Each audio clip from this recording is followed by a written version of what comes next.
continuous one. I'm trying to say some documents with someone, so I got a bit mixed up.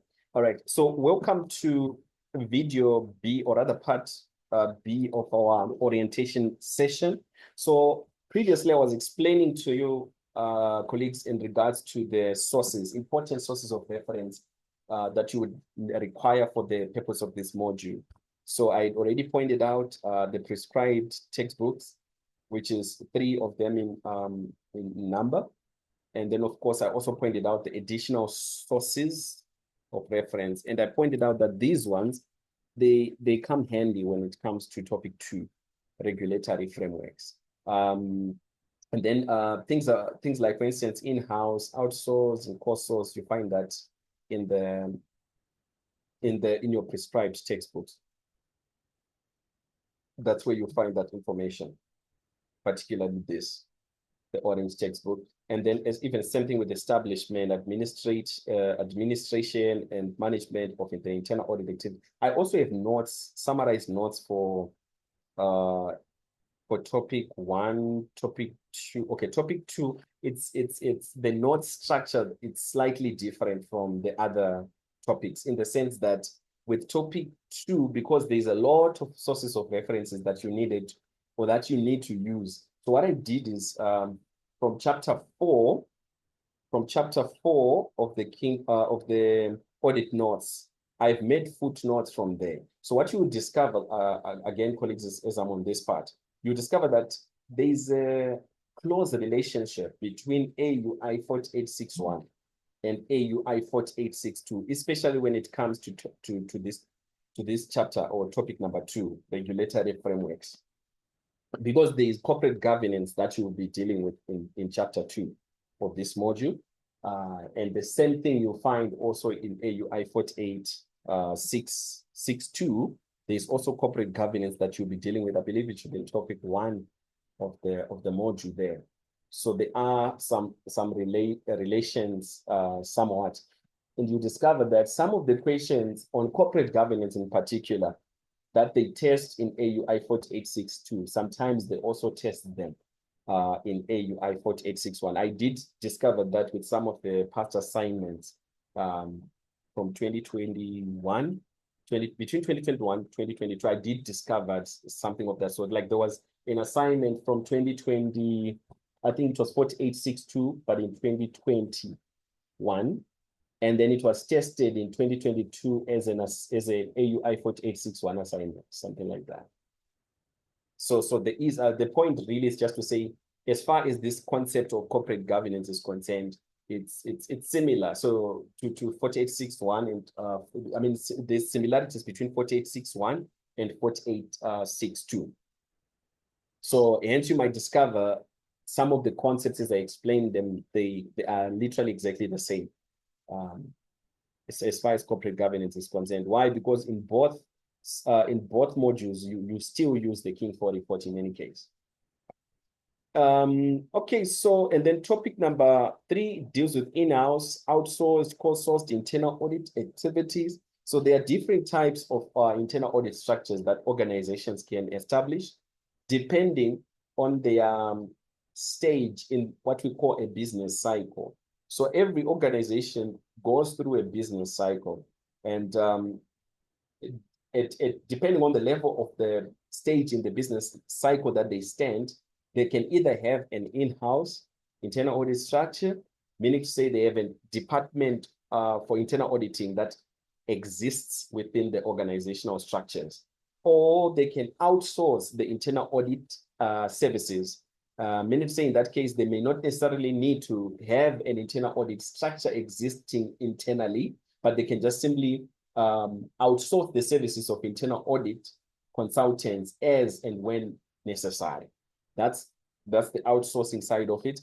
Co-sourced, it means you already have an in-house internal audit structure that exists, and you are collaborating efforts with the external internal audit service consultants. That's when you have a co-sourced internal audit structure. But we'll deal in a greater detail in regards to the 3 distinct internal audit structures. And then I'll explain to you also in detail through my notes what is important for each one of the three respective internal audit structures. Topic number 4 deals with establishment, administration, as well as management of the internal audit activity, right? This is one of the most important topics in this module.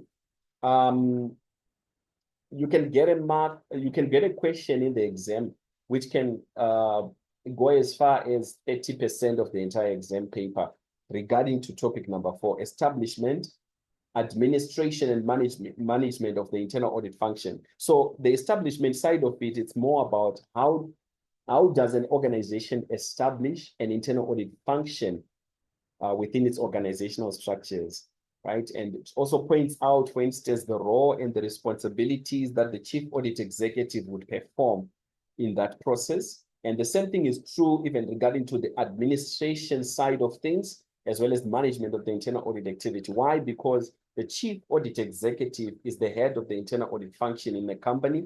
And as such, they are expected to be actively involved in all of these 3 distinct levels of establishment of the internal audit function, the administration side of it, as well as managing the internal audit function or the internal audit structure itself within the corporate structures. So very important topic, guys, to take note of this particular one. Then topic number 5, it deals with stakeholder communication and audit communication. This is also where your reporting skills are tested. So if you want to know how to formulate working papers, formulating audit files, it's all dealt with in this topic number 5. But it's not a new concept again. You might maybe not have maybe depending. Remember, you are coming from different institutions, obviously. Some might have been with UNISA from undergraduate level. Some are coming from other institutions. Like in my case, I was coming straight from UP when I joined UNISA to do my postgraduate in internal auditing. So I had done my undergrad at UP and then switched to UNISA to do my postgraduate in internal auditing. Right? So of course, in my case, we had done some working papers at undergraduate level. So I was a bit familiar in terms of formats of working papers, what contents should be conveyed within a working paper document, and even the audit file. So there's a difference between working papers and the actual audit file. These two are not the same, but we'll deal about the differences in greater detail when we get to topic 5. But the most important thing is that the audit file is the main, is like the summary of all your working papers compiled into one document. And your working papers will literally act as supporting documents to your audit file. So if somebody wants to, to ascertain what you have pointed out in the audit file, they would reference or cross-reference back to the working papers that you've used. So there can be one working paper maybe for a particular audit you are doing. There can even be more than one working paper, papers that you might need to use for a specific audit. Like in my organization currently, there is an audit that we're doing, and we've got 4 working papers which we are busy compiling for an audit file whenever we are dealing with a specific client. So it all varies depending on the audit that you are dealing with. So, but we're going to deal about the stakeholder communication, the audit so that's the audit communication element. That's where working papers and the audit files comes into the picture, right? And then topic number 6, it's much to do. This one particularly, colleagues, I can advise you to use your study guide. It explains it nicely, and it's one of the shortest topics in this module. Topic number 6. It's one of the shortest topics in this module. I, for once, when I was doing this particular topic, I used the study guide. I didn't even have to summarize or anything, because the study guide, it's like a good summary for it, and it's very short. This particular topic, marketing the internal audit activity. I will explain what is important from that topic, but the key thing really is about avenues, ways by which the internal audit or activity can be recognized within the organization. So one of the examples that I can give is through those training workshops whereby you get to also engage with other employees within the organization, apart from those that are within the internal audit department.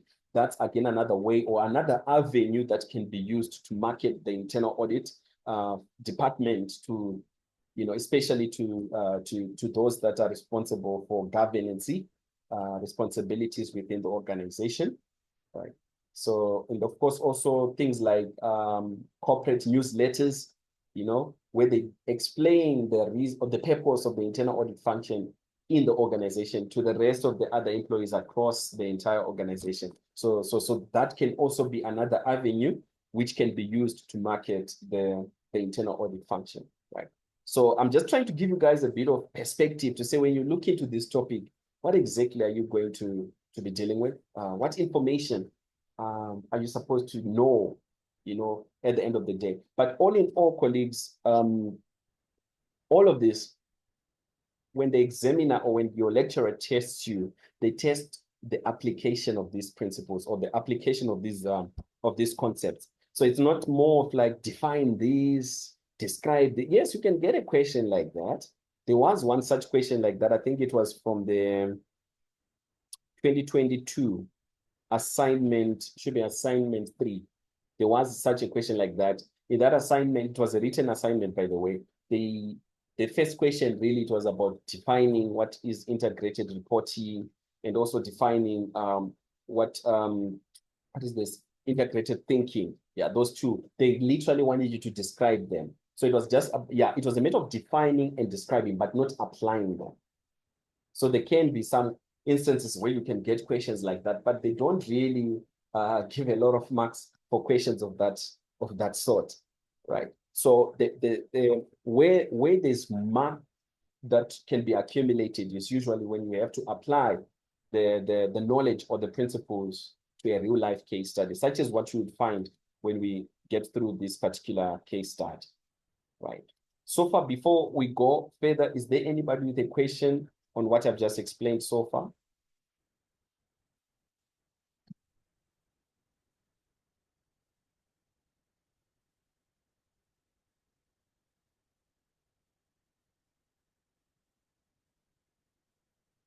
Okay.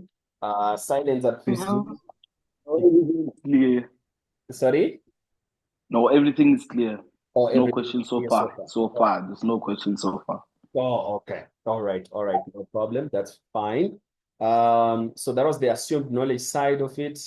And then let me talk about a bit about the assignments. So in terms of assignments, if you go through your tutorial letter 101, they explain the in terms of assignments, how they even contribute towards your final mark. So usually with assignments, it weighs about 20% of your final, of your final mark, right? But you need 40% year mark in order to qualify for the exam.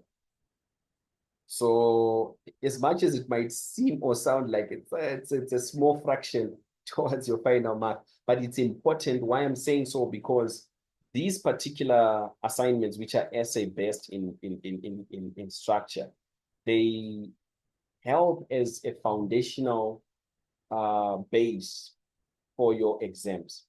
So the kind of questions you get for which are essay-based in nature, it's typical type of questions you can find even during the exam. So that's why I'm saying that never take your assignments lightly. Take them as equally important as you take an exam. So yeah, I think in terms of assignments, what you just need to know, there are 4 in number. 2 would be quiz assignments, and then the other 2 would be essay-based assignments. Usually that's how they would structure them. I'm not sure if there's any changes perhaps maybe that have been made in the 2025 tutorial letter, but I would like to believe that it's still the same structure. I don't know, is there anybody that has gone through tutorial letter 101 already so far for this 2025 academic year? Yeah, it's still the same structure. It's still the same structure, right? Wonderful. Yes. Okay. No, it's perfectly noted. Yeah, so I think that's all as far as assignments is concerned. So what I would do is in our official classes, we discuss the assignments together. So I would explain to you, okay, so when you get a question like this is how you approach it. This would be your source or point of reference to answer such a question like this. So throughout the course of the year, as we approach assignments, preferably what I would do with my students, even in the previous academic years, I would endeavor to at least discuss the assignment maybe a week or two prior to the actual due date, so that you have enough time to also work on it on your own. So I'll give you, yes, guidance around it, but at the same time, you also then need to do your own work.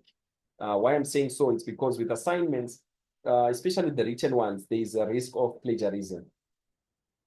Say if I give you a guide, assignment template guide, and then you copy exactly what I've given in that assignment template, and you portray that as your own work, you can be flagged for plagiarism. And at postgraduate level, they take that as a serious offense. So you don't want to find yourself in that space, because what they do is if you are flagged for plagiarism, you can even be expelled from the university for like 2 years or 5 years, I think. It should be 2 years, if not, yeah, depends, of course, with the number of offenses, but yeah, it's a very serious offense. So it's important that as much as I would give guidelines to you guys in terms of how to answer the questions or how to approach the questions to the assignment, you also need to then do your own work, but of course, using my guidance to answer the question, so that at the end of the day, you can achieve the objective.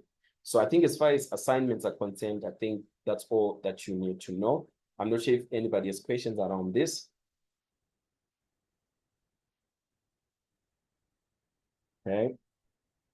I think it's clear. So let me explain about our tutorial services, what we offer. So in terms of our tutorial services, this is what we offer. So we offer classes, which are usually done in the same setup that we are doing now, which is online, usually via Zoom. I'm still due to try to do it on Teams. Yeah, we use Teams at work, but I've never really used it for classes. But for now, we'll be using Zoom, because it's the one that I'm more accustomed to when I'm doing my presentations, and especially for classes like this. So we'll be using Zoom for tutorial online classes. We don't really do physical classes, given that, obviously people that would be hosted in this setup, you are in different locations. So for convenience, I believe that online would be more convenient for everybody. Right. And then we also provide assignment guidance, which is what I've already pointed out earlier. Towards exam, there's what we call exam preparation boot camps, which is more like your marathon classes or your preparatory classes. But I'll talk more about that when we get towards the exams. And then we also provide one-on-one consultations. Say sometimes you might be shy to ask a question in a class setup like this. So you can, and you're more than welcome to ask me questions directly if you prefer it in that manner. Right. These other ones are, it's more relevant to those that are at undergraduate level. For research purposes, obviously, it's for students that are doing MNG 4801. And also, is that module MAC 4867? If you're doing that, yeah, that's where research guidelines comes in, because they are more like research related type of modules. So we also provide such as well. All right, I'm going to come back to the class discussion of assignment 2 for the 2024 academic year. And that is the purpose of having provided or supplied you guys with tutorial letter 1 or 2 in the group. I'm going to come back to that just now. So I want to quickly jump slightly and explain our tutorial package fees. So this is how we levy in terms of our fees structure. So for each module, we charge 2.7 per module. And then if one just specifically just wants assistance with assignments, and if it's MCQ based, we charge 250 rands for the MCQ based assignment. But if it's essay based and specifically maybe just want help with the assignment, we charge 350 rands for that kind of assistance. And then for preparatory purposes for exams, we charge 800 rands for that specific package. Right. So I think as far as the tutorial package fees is concerned, this is what you need to know. If you've got maybe any further questions, because this is more administrative in nature, I would recommend that maybe you ask me privately, and then we discuss it further from there. All right. So these are our contact details. We have a telephone line. This is our WhatsApp line where you can be able to reach us. And also, these are our email addresses in which you can use for communication purposes.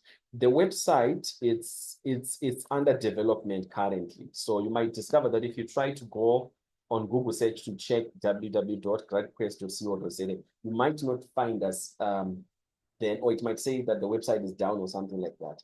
Because there's some changes that we are making to the site. There's some new features that I want them to add to the website. So it will only be able to launch within the last week of March.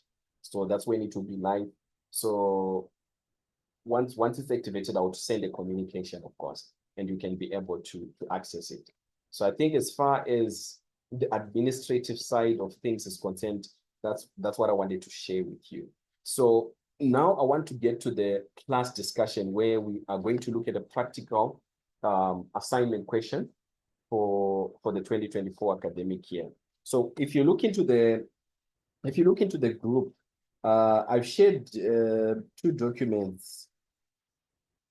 I've shared two documents with you guys. So the one is the tutorial letter 102, which is this particular one. And then there's another one, which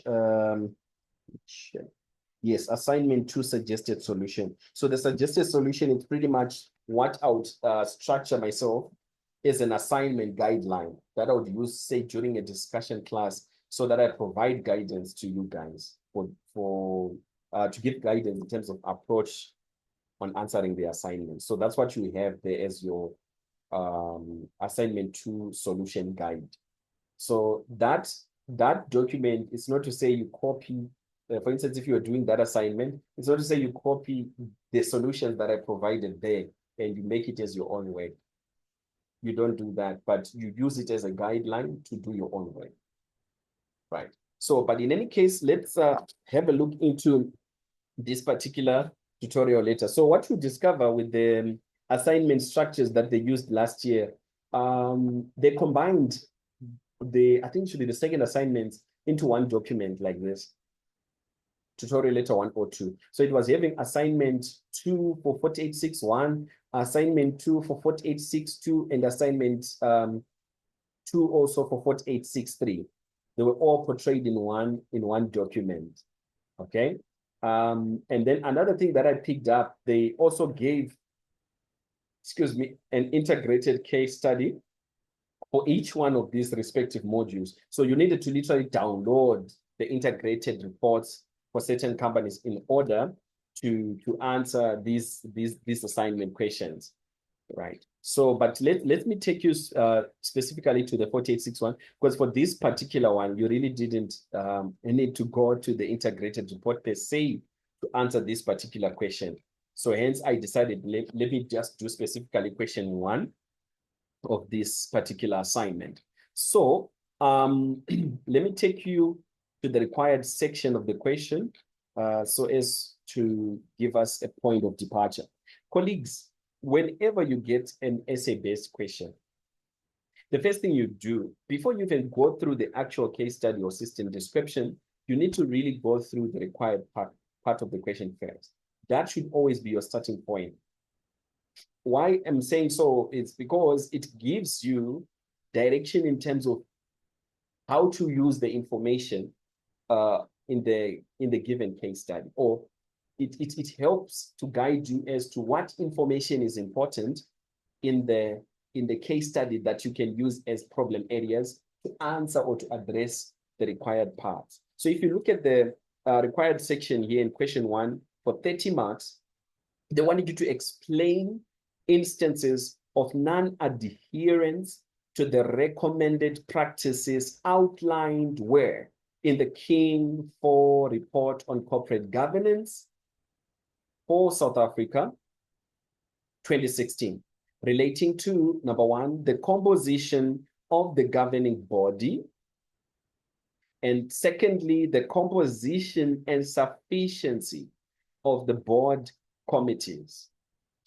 Right. Very, very important. And then they provide you a format by which they wanted you to use in addressing this particular question. So in the format, if you look at the way they presented it, the first column, it's the column where you indicate or list the instance number. So it can be, and maybe if you say the first instance, second one, third, going in that sequential order.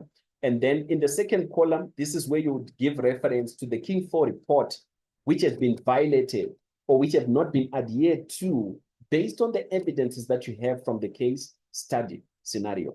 And then in column number 3, this is where they want you to list the instance of non-adherence in Delta Development Limited. So in other words, this is where they want you to use now the evidence you have gathered from the scenario that proves indeed that there was non-adherence to the King 4 report. So yes, you are listing the King 4 requirement that has been violated or that have not been adhered to in column 2 of this table. But at the same time, you need to indicate in column 3, why are you saying that this particular requirement of the King 4 report was not adhered to? That's where those problem areas that I was talking about earlier comes in. And you can only be able to point them out after you've first gone through the required section. So what you really needed here, first of all, was to understand. So as your point of departure again, after reading the required part, the second thing would be to then to ask yourself this question: what assumed knowledge is relevant to this particular question? That's the next step that you need to ask yourself. So the same thing I'm telling you now would be the same thing you do even when you're doing your exam preparation, would be the same thing that you could do even when you're writing the actual exam. To say, when you look into a question, you read through the required part, the next step you ask yourself is to say, what concept are they testing me about in this case? So if I'm looking at this question, colleagues, it's more relevant or pertinent to topic 2.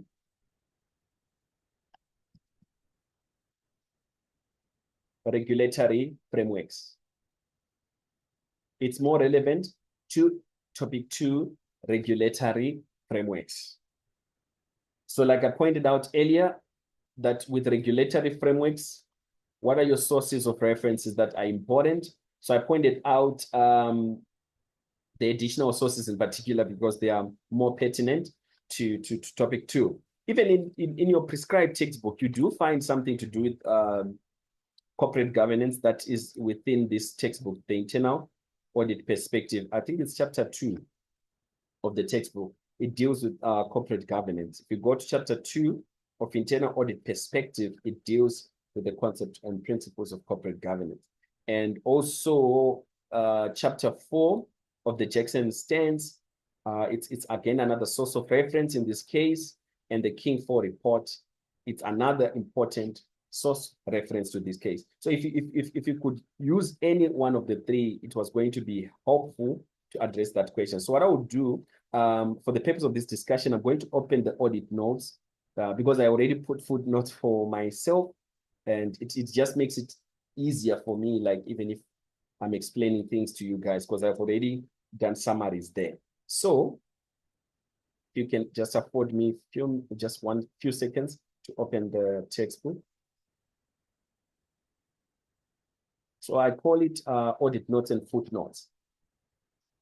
Why I call it audit notes and footnotes is because I've put some footnotes for myself, even for my students. Like when you go through it, it makes it easier to know what is valuable information for you, which is pertinent to certain modules. So in this case, for the purpose of the question we are dealing with, colleagues, I know I might have not yet taught you in detail, or rather I've not even taught you yet regarding to some of the things that are being asked about in this question. However, some of these things, they are not really entirely new.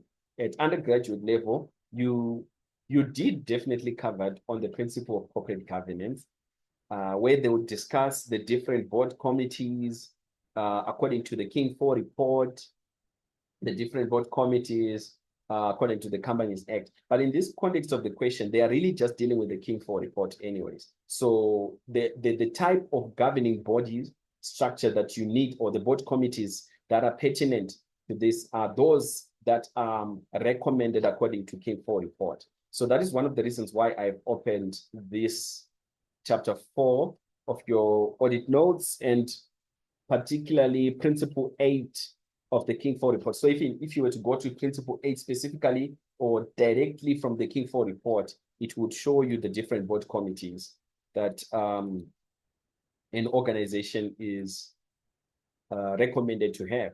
So let me quickly show that to you. So principle 8 of the King 4 report, it unveils the different governing body committees that an organization can have. So they can have what they call an audit committee, a nominations committee, risk governance committee, remuneration committee, social and ethics committee. Those are the 5 board committees recommended for a company in terms of the King 4 report. When you put all these board committees together, that's what they call the governing body. So if you look at the question here, the question was saying, explain the instances of non-adherence to the recommended practices outlined in the King 4 report on corporate governance for South Africa 2016 relating to the composition of the governing body. Right? Composition of the governing body. So it's composition of the entire board structure. So in other words, when you put your audit committee, your nominations, risk committee, social and ethics committee, and remuneration committee together, when you put it as one thing, right, there is a certain recommended structure that we should have, or that we should be able to observe in terms of the directors that forms part of that governing structure, which is number one, there has to be executive directors, there have to be non-executive directors, and there have to be independent non-executive directors. And overall, there has to be an independent non-director who is appointed as a chairperson for the entire governing structure of all these committees put together. And that individual, who is the chairperson to the governing body, should have a vice or somebody that would represent him or her in his or her absence. And we call that a lead independent non-executive director, right? So that's what the King 4 report states as far as the governing structures is concerned. So when you go to your King 4 report, and I'm just showing you points of reference, if you go to your King 4 report, under where it stays general there, right? This is where it explains how the governing structure should be structured. So it explains, some things about but it explains actually from principle 6. That's where it starts, from principle 6. Let me just quickly show you before I can go to the rest of other things from principle 8. So principle 6, check quickly. Principle 7, sorry. Principle 7, it's pertinent to, it's more pertinent to question 1A, because that's where it talks about the composition of the governing body, all these board committees put together. And then your principle 8, it's more relevant for your question B, because you are now dealing with each committee individually, right? And you're assessing to say, in terms of their composition, did they adhere to the King 4 recommendations, or did they not adhere to the King 4 recommendations? So if you look, let me address A first, right? The composition of the governing body. If you go to principle 7 of the King 4 report, it gives you the composition of the board, which is exactly the same thing as what? Composition of the governing body. So governing body or the board of directors, it's one and the same thing, just an interchange of terminology, right? So how is that particular structure supposed to be? So your focus area here, or rather your point of reference would have been to say page 4/27, which deals with the composition of that governing body. So what you will be looking for as you go through, of course, the case scenario, you're looking to see, okay, as far as the board is concerned, right? The board should determine the appropriate number of members of the board based on what? Collective skills, knowledge, and experience, right? The appropriate mix of executive, non-executive directors. I've already summarized anyways what is important here, right? So there has to be executive directors, non-executive directors, independent non-executive directors, and I just described the differences between the three groups of directors. And then, of course, this governing body should be headed by a chairperson, which is what we call a chairperson of the governing body. And then certain characteristics that are supposed to be there in terms of the governing structure. They need to be different ethnicity backgrounds in terms of structure, different academic background, skills, and knowledge, which is exactly what we have here. So I've just sort of like summarized briefly what is important from paragraph 2 of principle number 7 of the King 4 report. And then, but of course, some of these other aspects, they are not relevant maybe to your question, but I'm just showing you the point of reference. So when you're looking at a question like this, where do you get the information to capacitate you enough to answer the question on the table, as it were, in that assignment? So that this is what you needed to know first in order to answer that question in the assignment. And then notice in paragraph 3 of principle 7, still dealing with the composition of the board or of the governing body, the chief executive officer, that is the CEO, and at least one other executive director should be appointed to the board. And so the other director can be a financial director, for example, or the chief financial officer of the company. So we need to see this element in terms of the composition of the board. Number 4, the composition of the board should have a suitable diversity of academic qualifications, which is similar to what has already been pointed out here. And then there has to be staggered rotation of directors, to introduce, the idea is to introduce new blood and also to maintain, all right, to maintain knowledge and experience, right? And then, of course, the board should establish a defined succession plan. So we need to check, do they have all these things? Are they in existence according to what they are doing in the case study scenario? So those are the kind of things that you are supposed to be looking for as you are going through the scenario. And then the board should have a majority of non-executive directors, majority of whom should be independent. And lastly, the board should set targets for race, gender representation in its membership. So colleagues, what I've just explained to you right now, this is what makes up the composition of the governing body according to the prescription of the King 4 report. Now that you know that detail, you can be in a better position to answer this question. When you go through the scenario, you can be able to pinpoint the instances of non-adherence. So I'm going to do that in the next video. I will just maybe spend 15 minutes with you in the next video, and then we are done, so that I don't keep you guys for too long. Is it okay?